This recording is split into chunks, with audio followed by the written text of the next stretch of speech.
Pracujem v spojenom ročníku, 4. a 5. a Smartbooks mi naozaj uľahčuje moju prácu, keď sa venujem jednej skupine a vyplňame napríklad pracovný zošit.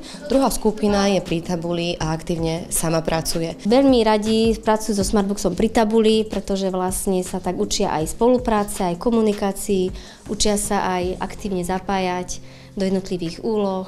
Dozvedeli sme sa o nej prostredníctvom rodiča jedného z našich žiakov, ktorý bol tak milý a ústretový, že zaplatil na už vlastne druhý školský rok túto aplikáciu pre všetkých učiteľov a naše deti.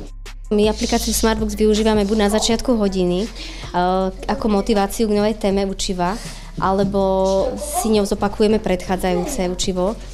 No ale oveľa častejšie a radšej vypracovávajú Smartbooks na konci vyučovacej hodiny, vo fixačnej fáze, kedy si vlastne precvičujú, čo sme sa naučili. Uľahčuje mi život aj v tom, že zadávam domáce úlohy prostredníctvom tejto aplikácie a čo je naozaj super, deti sa paradoxne na domáce úlohy takto tešia, pretože práca s počítačom pre nich nie je učenie sa, no my vieme, že aj takouto nenásilnou a hravou formou získavajú a nasávajú nové vedomosti.